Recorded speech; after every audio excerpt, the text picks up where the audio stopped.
들어오실 때 소책자 다 받으셨나요? 사형리라는 소책자를 다 받으셨을 거예요. 이 소책자를 가지고 오늘은 좀 중점적으로 보려고 합니다. 그래서 우리 모두가 예수를 믿고 다 구원함을 받았죠. 이 사형리란 말은 구원받은 네 가지 영적인 원리를 정리한 것이다. 이렇게 말할 수가 있습니다. 한번 따라하죠. 구원받은 네 가지 영적 원리. 그래서 구원받은 우리가 네 가지 영적 원리를 정리한 것이다. 그래서 오늘 이 말씀을 다시 한번 여러분들이 잘 알고 있는 그런 말씀들이지만은 한번 다시 한번 소책자를 보시고 깨달아 다시 한번 예수 그리스도를 영원히 여러분의 구주로 영접하시길 바랍니다.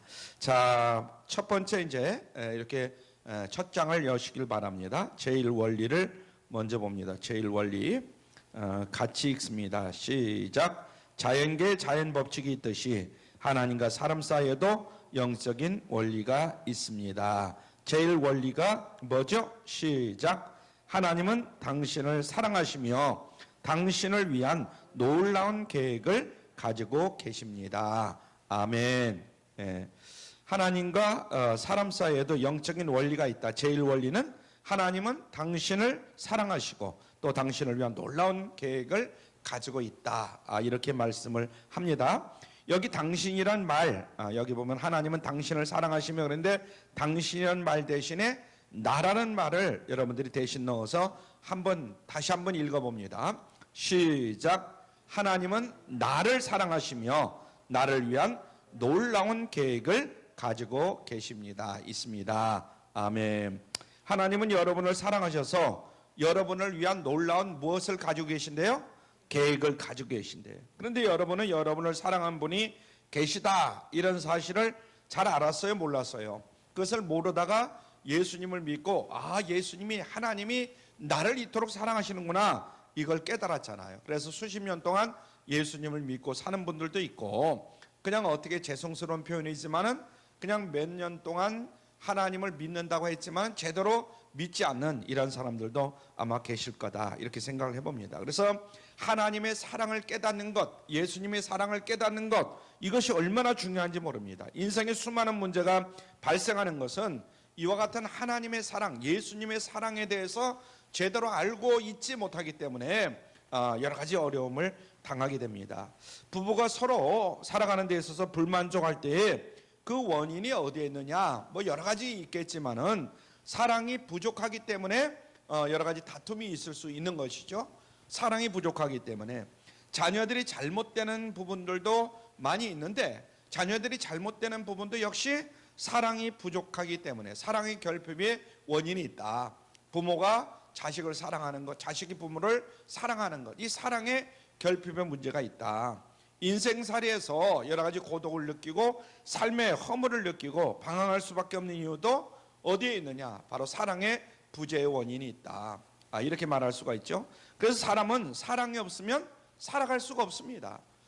지금 이 시간에도 여러분들이 교회를 찾아오고 또 누구와 함께 어디를 가고 하는 것도 사랑이 있어야 돼. 사랑이 없으면 한순간도 살 수 없는 것이 우리 인생입니다. 그래서 사랑을 찾아 헤매는데 여러분의 시행착오를 아마 겪었겠지만은 사람을 찾아서 대개 보면 이제 우리가 개인을 한번 생각해 봅니다.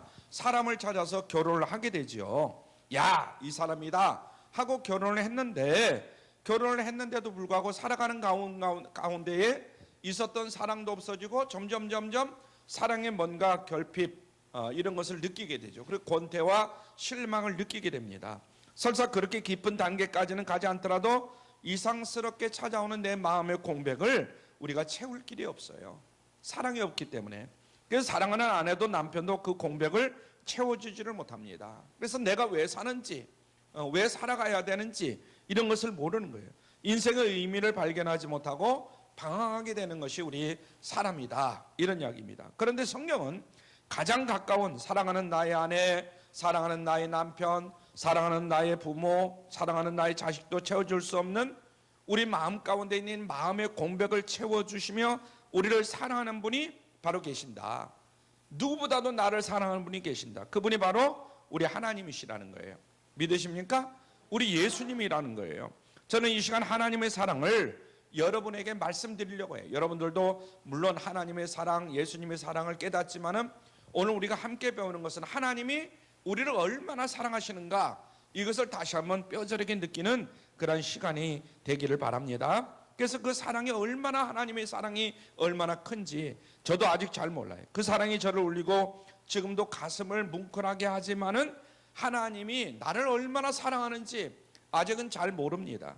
다만 하나님이 저와 여러분을 사랑한다, 이런 것을 확신하기 때문에 오늘 이 말씀을 전하는 겁니다. 우리는 부모님이 나를 사랑한다는 것을 우리가 알고 있어요. 근데 얼마만큼 사랑한다는 것을 잘 아시는 분들이 아마 많지는 않을 거예요. 그렇죠? 평소 때는 부모님이 나를 이만큼 사랑하셔. 근데 알고 보니까 더 크게 사랑하시는 거예요. 우리가 힘들고 어려움을 당하면 당할수록 그런 것을 더 뼈저리게 느끼잖아요. 이해가 되십니까? 부모님이 나를 사랑한다는 것, 평소 때는 잘 모르다가, 그런데 야간 하나님의 사랑은 그 부모님의 사랑보다도 10배, 30배, 100배, 만배, 뭐라고 말할 수가 없다 이 말이죠.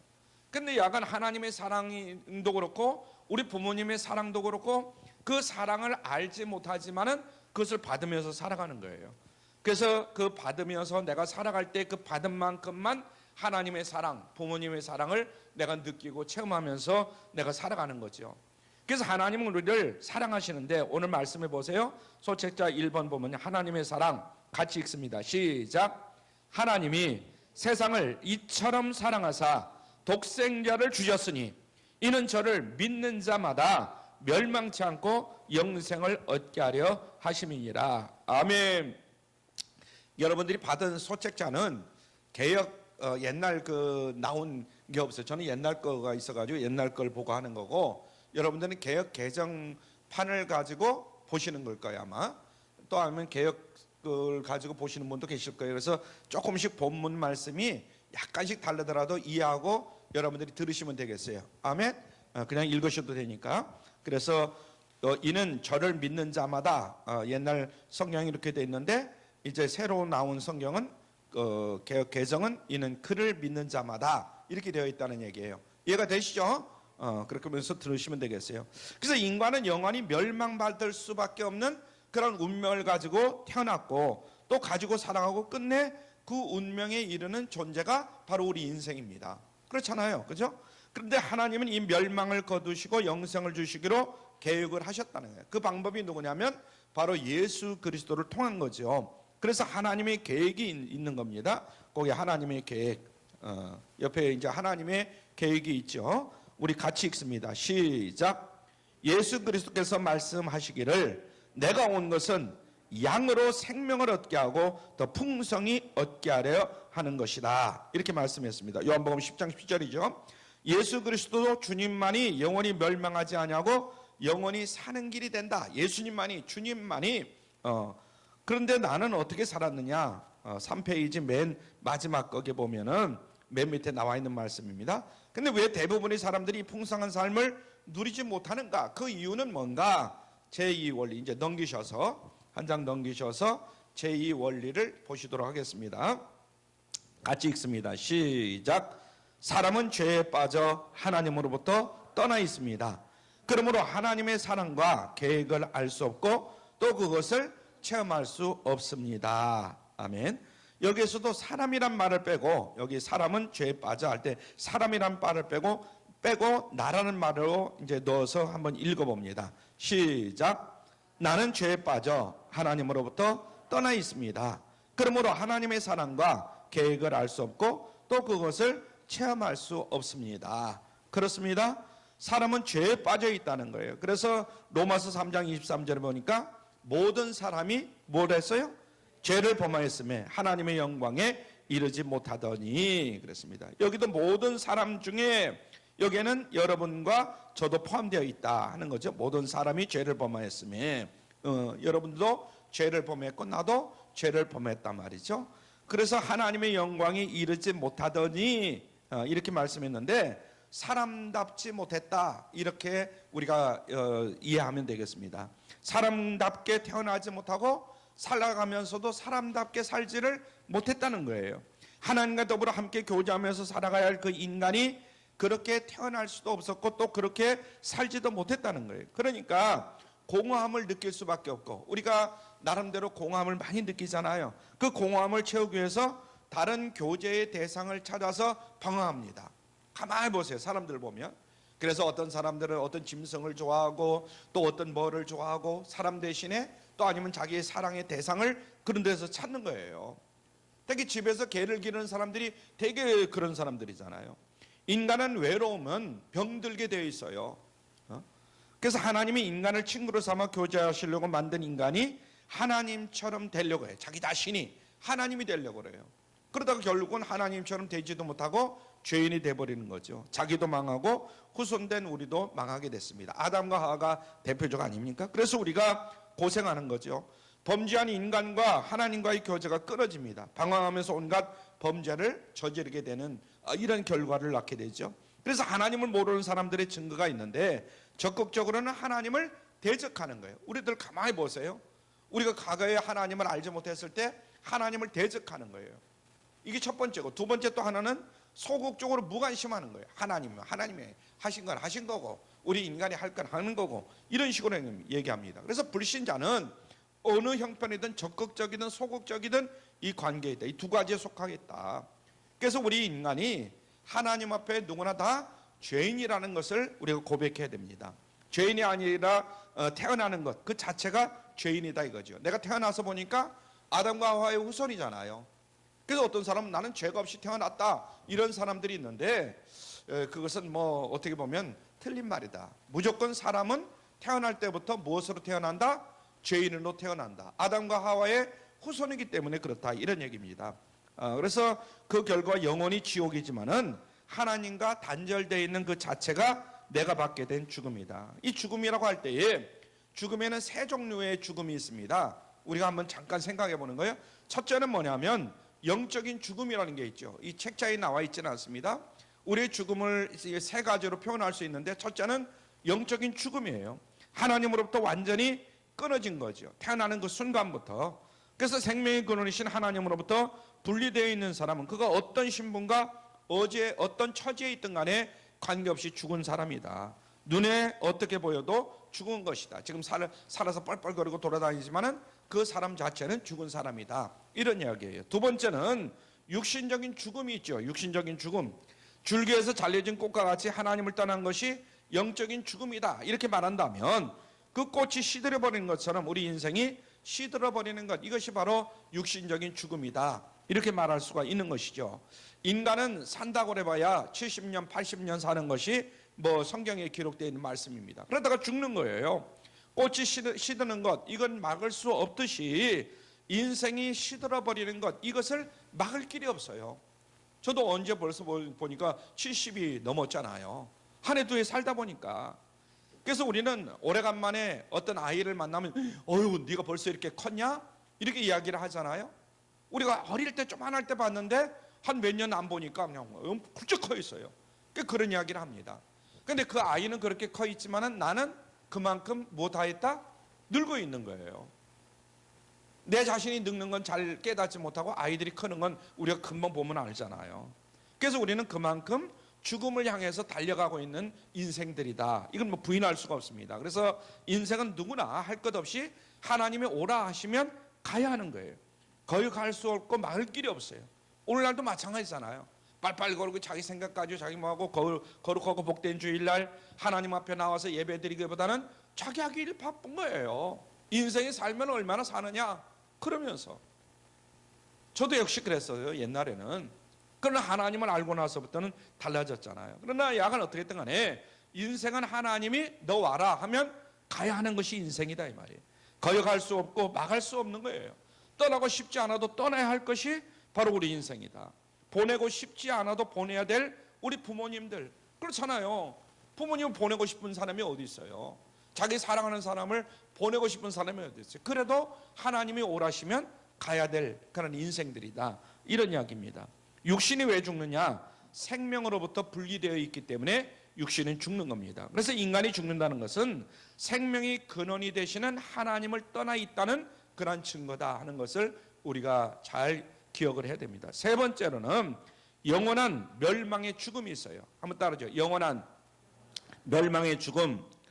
화병에 꽂힌 꽃이 시들면 뭐하다가 뭐 불에다 태우든가 뭐 아궁이다 던지든가 무슨 그러잖아요. 쓰레기통에 던져버리든가. 육신의 생명이 있을 때 생명이 대신 하나님께로 돌아가지 아니하고 이내 죽어버린 영혼들을 마귀가 이제 사용하다가 마귀가 가지고 들어갑니다. 그것이 바로 지옥이라는 거예요. 한 번 들어가면 지옥은 끝장이다. 그런 이야기하죠. 나올래야 나올 수가 없는 거예요. 옛날에는 무슨 후손들이 잘 돼가지고 헌금을 많이 하면 지옥에서 천국으로 옮겨준다. 천주교에서는 그렇게 이야기했어요. 그건 새카만 거짓말이에요. 죽으면 지옥이면 지옥, 천국으로 딱 갈라지는 거예요. 지옥이라는 것은 죽을래야 죽을 수가 없는 거예요. 어떤 사람들은 그래요. 예수를 안 믿고 이제 살다가 죽으면 그냥 죽는 걸로 끝난다는 거예요. 그런 게 어디 있어요. 예수를 믿든지 예수를 믿지 않든지 죽으면 영원히 사는 거예요. 아멘. 우리는 어디 사느냐? 예수 믿는 사람은 어디 사느냐? 천국에서 사는 거고, 예수 믿지 않는 사람들은 지옥에 가서 영원히 사는 거예요. 이게 딴테라는 사람이 신곡을 썼잖아요. 지난번에도 한번 말씀드렸지만 딴테가 신곡을 썼을 때 지옥을 들어가는 사람들, 그 지옥에 대해서 뭐라고 썼냐면 이곳에 들어가는 자는 희망을 버릴지어다, 이렇게 했었어요. 지옥에 들어가는 사람은 희망을 버려야 돼요. 내가 얼마면 우리 후손이 잘 되면 열심히 하면은 내가 천국으로 옮겨갈 수 있지, 이런 희망을 가지고 있는 사람들이 있을지 모르지만은 일단 지옥으로 들어가면 희망을 버려라. 영원히 나올 수가 없다, 이런 얘기죠.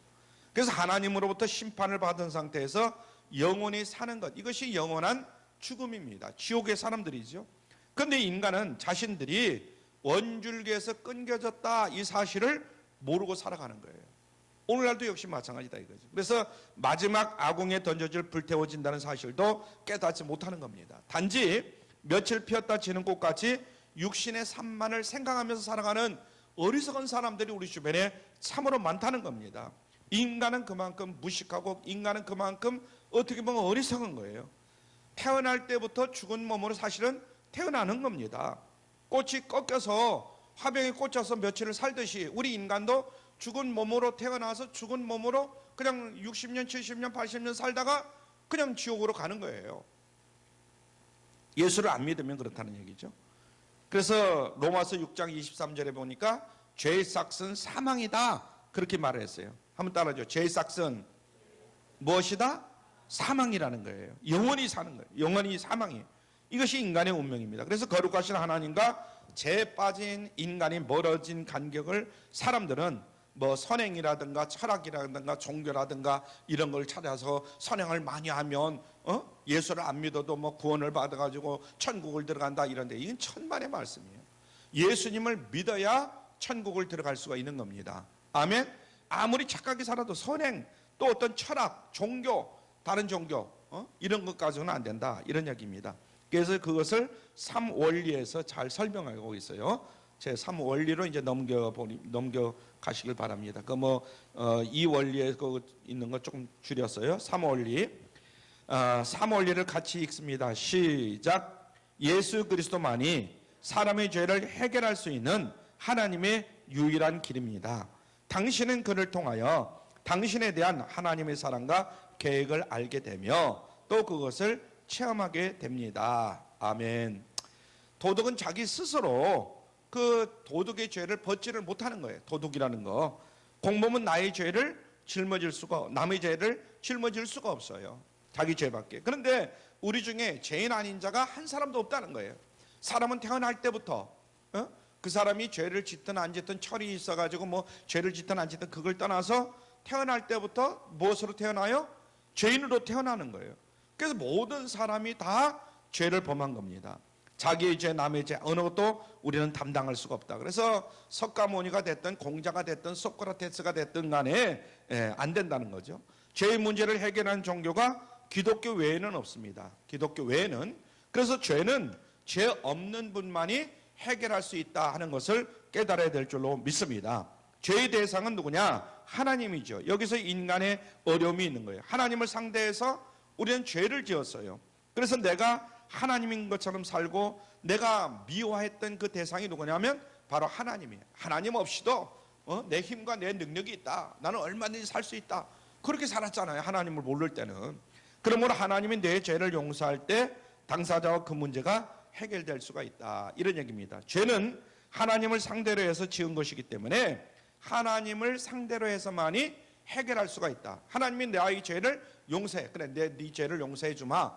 해야만이 우리 죄가 용서될 수 있다는 겁니다. 이해가 되시죠?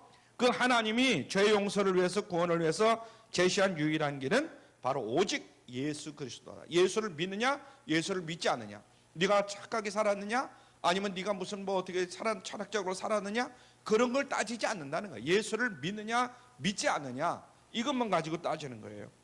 그는 우리를 대신해서 죽으셨죠? 한번 같이 읽습니다. 시작. 우리가 아직 죄인 되었을 때에 그리스도께서 우리를 위하여 죽으심으로 하나님께서 우리에 대한 자기의 사랑을 확증하셨느니라. 아멘. 그리고 그 다음에 그는 또한 죽음에서 살아나셨습니다. 같이 읽습니다. 시작. 그리스도께서 우리 죄를 위하여 죽으시고 장사 지낸 바 되었다가 성경대로 사흘 만에 다시 살아나사 게바에게 보이시고 후에 12 제자에게와 그 후에 500 여행자에게 일시에 보이셨나니. 아멘. 고린도전서 15장 3절로 6절의 말씀입니다. 예수님이 죽으시고 장사 지낸 지 사흘 만에 부활하셨다는 거예요. 그래서 많은 사람들이 그걸 봤다는 거죠. 예수님은 인간의 죄와 죽음의 문제를 해결하시고 부활하신 줄로 믿습니다. 만약에 예수님이 부활이 없었다면 예수님은 성인 가운데 한 사람으로 그냥 들어갈 수도 있을지 몰라요. 그러나 나를 구원하는 구원자는 될 수가 없는 것입니다. 아멘. 성인은 될 수 있지만은 우리가 학교 다닐 때 그랬잖아요. 4대 성인. 그래가지고 예수님도 거기에 들어가는데 그렇게 볼 수도 있죠. 안 믿는 사람들은. 그러나 예수님은 4대 성인이 아니에요. 우리의 구원자, 우리의 구세주인 것을 다시 한번 깨달아야 될 줄로 믿습니다. 자, 7페이지 그 밑에 보면 7페이지 예수 그리스도만, 자 7페이지 시작. 예수 그리스도만이 하나님께 이르는 유일한 길입니다.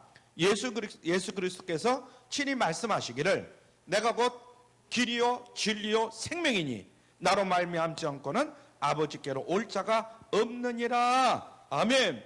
내가 곧 뭐라고 그랬어요? 길이요 진리요 생명이라는 거예요. 그러니까 나로 말미암지 않고는, 예수 그리스도로 말미암지 않고는 하나님께로 올 자가 없다는 거예요. 여러분들도 믿으십니까? 예수님 외에는 절대로 우리가 구원받을 수 없어요. 석가모니, 마호메트, 이런 사람 가지고는 예수님만이. 그래서 하나님이 인정하는 다른 구원의 길은 절대로 없다. 그러나 이상의 세 가지 원리를 아는 것만 가지고는 충분하지가 않은 거예요. 그래서 네 번째 원리가 있습니다. 네 번째, 한 장 넘기셔서 네 번째 원리를 읽습니다. 시작. 우리 각 사람은 예수 그리스도를 나의 구주, 나의 하나님으로 영접합니다. 그러면 우리는 우리 각 사람에 대한 하나님의 사랑과 계획을 알게 되며 또 그것을 체험하게 됩니다. 계속해서 읽습니다. 시작. 우리는 예수 그리스도를 영접해야 됩니다. 영접하는 자, 곧 그 이름을 믿는 자들에게는 하나님의 자녀가 되는 권세를 주셨으니 라고 약속했습니다. 요한복음 1장 12절. 너무나 잘 아는 말씀이잖아요. 영접하는 자, 곧 그 이름을 믿는 자들에게는 하나님의 자녀가 되는 권세를 주셨으니. 여러분 다 믿으시죠? 예수 그리스도를 믿는 자만이 하나님의 자녀가 되는 권세를 주셨다는 거예요. 여기서 영접하는 자 그랬잖아요. 여기서는 예수 그리스도를 믿는 자 이런 얘기죠. 영접하면 모든 죄를 다 용서받는 줄로 믿습니다. 지금 이 시간 이 말씀이 믿어지는 믿음이 여러분들에게 생겼다면, 물론 벌써 생겼겠죠. 그렇지만 다시 한번 생겼다면 이것은 하나님이 여러분을 사랑하시고 여러분을 믿게 하신 줄로 믿으시길 바랍니다. 할렐루야. 하나님이 믿게 하지 아니하면 거짓으로 그냥 믿는 것밖에 안 돼요. 이건 진정으로 믿는 것이 아니죠. 그래서 내가 믿는 것이 아니라 하나님이 믿게 하셔야 된다. 하나님이, 친구가 믿게 하는 게 아니라 내가 믿어야 된다. 그러므로 이 구원에 대해서 우리가 자랑할 것은 없다. 왜냐하면 하나님이 나를 믿게 했으니까. 믿으십니까?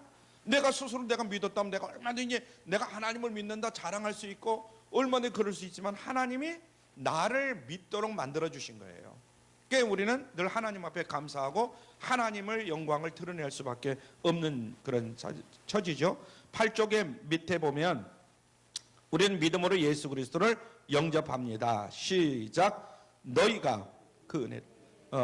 거기에 보면 이제 너희는 그 은혜에 의하여 이렇게 돼 있을 거예요. 그런데 이제 옛날 개역 성경은 너희가 그 은혜를 인하여 뭐 그게 그 말입니다. 시작. 믿음으로 말미암아 구원을 받았으니 얻었나니 이것이 너희에게 난 것이 아니요 하나님의 선물이라. 행위에서 난 것이 아니니 이는 누구든지 자랑하지 못하게 함이니라. 자랑치 못하게 함이니라. 에베소서 2장 8절로 9절 말씀입니다. 9쪽 계속해서 9쪽 읽습니다. 시작. 우리는 각자의 초청으로 예수 그리스도를 영접합니다. 예수 그리스도께서 말씀하시기를 볼지어다 내가 문 밖에 서서 두드리노니 누구든지 내 음성을 듣고 문을 열면 내가 그에게로 들어가 그로 더불어 먹고 그는 나로 더불어 먹으리라. 이렇게 말씀하셨습니다. 요한계시록 3장 20절에 볼지어다 내가 문 밖에 서서 두드리노니 누구든지 내 음성을 듣고 문을 열면 내가 그에게로 들어가 그로 더불어 먹고 그는 나로 더불어 먹으리라. 이 전도자의 두드림이죠. 여러분들이 예수 그리스도의 복음을 들고 가서 이제 전하면 그 두드림이라고 말씀할 수가 있는데 이것은 사실은 그 사람을 보낸 것은 예수님이 보내신 거예요. 아멘. 여러분들이 나가서 전도하는 건 내가 전도한 것이지만은 사실은 내가 전도하고 싶어서 전도하는 게 아니잖아요. 예수님이 여러분의 마음을 주장하셔서 여러분을 그 전도의 자리로 내보내신 거예요. 아멘. 그래서 예수님의 두드림이다.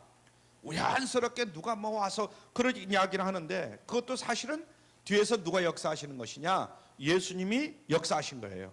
아멘. 예수님의 음성이 그 사람을 통해서 나에게 들려진 것이다. 이런 얘기죠. 그래서 보이지 않는 예수 그리스도가 지금 여러분에게 오셔서 제 입술을 통해서 여러분을 부르시고 있는 것이다. 이렇게 여러분들이 받으시면 되겠습니다. 아멘. 예수님이 지금 저를 쓰시는 거예요. 제가 잘나서가 아니라 일단 도구로 지금 위치에서 쓰임을 받는 거다. 이렇게 보이죠. 그 9페이지 보면 두 개의 그림이 나오죠. 9페이지 보면 두 개의 그림이 나옵니다. 첫 번째 그림을 보면 보좌에 누가 앉아 있어요? 내가 앉아 있어요. 그리고 사방으로 점들이 흩어져 있죠. 예수님은 어디에 계셔요? 원 밖에 있잖아요. 내가 나의 주인인 사람 그 옆에 보면 그 십자가가 있잖아요. 예수님이 원 밖에 있는 거예요. 하나님 없이 살아온 인생이 어떻게 되냐? 만사가 요지경이에요. 그냥 모든 일이 흩어지고 틀어지고 제 멋대로입니다. 오늘날 모든 일들이 그런 사람들도 있어요. 그럴 때 우리가 다시 한번 내 자신을 뒤돌아봐야 돼. 내가 의자에 앉아 있는 건 아닌지, 내가 내 인생을 내 마음대로 하고 내 막 그냥 아이들도 그렇고 뭐도 그렇고 내 마음대로 움직이려고 하다 보니까 그렇게 되는 것은 아닌 것인지 우리가 한번 그림을 보면서 생각을 해야 됩니다. 그래서 오늘날은 그 여자 운전사들이 많잖아요. 여자 운전하는 분들이 그 대개 보면 남자가 먼저 운전을 하고 여자분들이 늦게 배우잖아요. 그러니까 대개 보면 남자들이 운전을 가르쳐 줍니다. 그러다가 그냥 너무 그냥 속상하니까 막 그냥 뭐라고 그러잖아요. 그따위로 운전하냐? 그러면 에라 모르겠다. 그냥 여자가 안 배!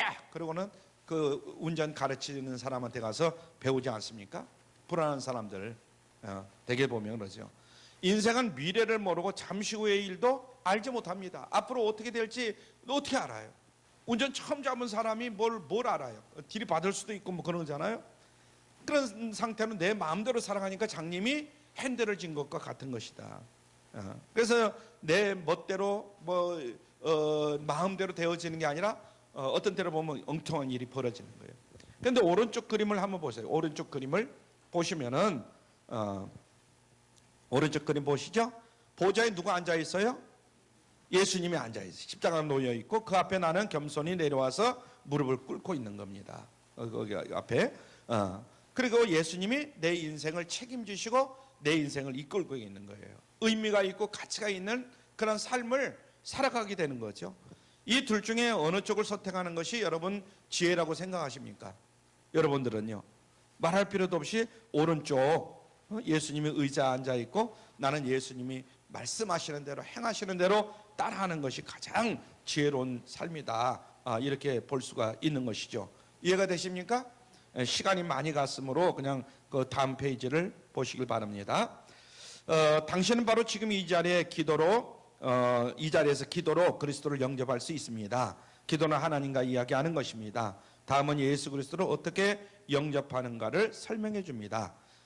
그리스도께서 당신의 중심에 들어오시도록 간절한 마음으로 기도하십시오. 하나님은 우리의 중심을 알고 계십니다. 그래서 입으로 하는 말보다는 중심의 태도를 보고 싶어 하십니다. 그렇게 말씀하시죠. 자, 다 같이 눈 감으시고, 여러분들이 다 예수 그리스도를 구주로 영접하셨지만은 다시 한번 눈을 감으시고 함께 기도합니다. 이렇게 한번 따라 하시길 바랍니다. 다 같이 눈을 감으시길 바랍니다. 주 예수님, 나는 주님을 믿고 싶습니다. 십자가에서 죽으심으로 내 죄짐을 담당하시니 감사합니다. 지금 나는 내 마음의 문을 열고 예수님을 나의 구주, 나의 하나님으로 영접합니다. 나의 죄를 용서하시고 영생을 주심을 감사합니다. 나를 다스려 주시고 나를 주님이 원하시는 사람으로 만들어 주시옵소서. 예수님의 이름으로 기도드리옵나이다. 아멘. 예, 이렇게 여러분들이 다시 한번 주님을 구주로 영접하시고 또 주님 말씀대로 살기를 다짐하면서 기도를 드렸습니다. 그래서 이런 기도를 이 가장 중심적인 기도예요. 여기다 좀 더 보태고 빼고 뭐 이렇게 할 수도 있겠지만은 될 수 있으면 빼지 마시고 보태는 건 보태더라도 이걸 중심으로 여러분들이 기도를 꼭 드리시길 바랍니다. 할렐루야. 곧 넘기시면 11장에 보면 성경은 예수 그리스도를 영접하는 모든 사람에게 영원한 생명을 약속하고 있습니다. 그랬죠? 같이 요한일서 시작. 또 증거는 이것이니 하나님이 우리에게 영생을 주신 것과 이 생명이 그의 아들 안에 있는 것이니라. 아들이 있는 자에게는 생명이 있고 하나님의 아들이 없는 자에게는 생명이 없느니라. 내가 하나님의 아들의 이름을 믿는 너에게 이것을 쓰는 것은 너희로 하여금 너에게 영생이 있게 있음을 알게 하려 함이라. 아멘. 예, 그리고 또 넘기셔서 13쪽에 보면 이제 당신은 예수 그리스도를 영접했습니다. 이제 여러분은 예수님을 영접했습니다. 당신이 의지의 행위인 믿음으로 그리스도를 영접한 결과 다음 몇 가지를 비롯하여 많은 일들이 일어났습니다. 1번 시작. 예수 그리스도께서 당신 안에 들어와 계십니다. 2번 시작. 당신의 모든 죄는 사함을 받았습니다. 3번 시작. 당신은 하나님의 자녀가 되었습니다. 4번 당신은 영원한 생명을 얻었습니다. 5번 하나님께서 예비하신 풍성한 새 삶이 시작되었습니다. 아멘. 이렇게 되었죠. 또 한번 넘기시고요. 14쪽 시작. 그리스도의 성장을 위한 겉면 시작. 그리스도인은 예수 그리스도를 신뢰함으로 영적 성장을 하게 됩니다. 의인이 믿음으로 살리라고 했습니다. 그 믿음으로 사는 생활이는 생활의 지극히 작은 일까지도 하나님께 맡기고 다음의 일들을 기쁨으로 실천하게 되는 것을 말합니다. 첫째, 날마다 하나님께 기도하십시오. 두 번째, 하나님의 말씀인 성경을 날마다 읽으십시오. 세 번째, 하나님께 항상 순종하십시오. 네 번째, 말과 행동으로 그리스도를 증거하십시오. 다섯 번째, 지극히 작은 일까지도 하나님께 맡기십시오. 여섯 번째, 성령께서 당신의 일상생활을 주관하게 하시고 능력을 받아 그리스도의 증인이 되십시오. 아멘. 그 15쪽 보니까 교회를 선택하여 출석한 일은 매우 중요합니다. 히브리서 10장 25절에 보면 모이는 일을 게을리 하지 말라 이렇게 권면하고 있습니다. 아무쪼록 은혜교회에 나오게 되신 것을 참으로 주님의 이름으로 여러분들에게 감사를 드리고 앞으로 신앙생활을 잘 하실 수 있길 바랍니다. 그래서 여러분들이 이 책을 이제 전도할 때 많이 사용을 하시길 바랍니다. 전도할 때. 그래서 혹시나 더 필요하신 분은 우리 부목사나 교회에다 얘기를 하시면 한 권이든 두 권이든 세 권이든 이렇게 여러분들에게 전해줄 겁니다. 그래서 이 한 권이 원래 큰 거는 250원, 작은 거는 얼마인지 모르겠네요. 제가 어제 보니까 그렇다고 그랬는데, 예, 그래서 여러분들은 한 권씩 보셨지만 여러분 자녀에게 줄 때는 한 권 보게끔 하고 내가 가지고 있으면서 같이 있고 이렇게 전도하면 전도가 굉장히 그냥 말로 하는 것보다는 훨씬 쉬울 거예요. 아멘. 그래서 여러분들이 꼭 전도에 앞장서시길 바랍니다. 제가 왜 이런 말씀을 전하게 되냐면 제가 벌써 나이가 꽤 많잖아요. 이제 은퇴할 날이 가까웠잖아요. 그래서 다시 한번 요즘 계속 설교가 그런 거잖아요. 그래서 우리가 다시 한번 전도에 하여튼 몇 명을 전도하든 간에 한 명을 전도하든 몇 명을 전도하든 설령 한 명도 전도하지 못할 수는 있어요. 그러나 말씀은 우리가 증거를 해야 됩니다. 아멘. 그렇기 때문에 여러분들이 뭐 여러 가지 지금까지 예수님을 알게 되고 하나님을 알게 되고 그래서 뭐 얼마든지 증거할 수 있는 그런 능력들은 가지고 계시지만은 그러나 이 책자가 굉장히 잘 돼 있어요. 그래서 이 책자로 전도하면 굉장히 전도의 효과도 볼 수 있고 잘 요약할 수 있기 때문에 말씀을 드리는 겁니다. 잠깐 기도합니다.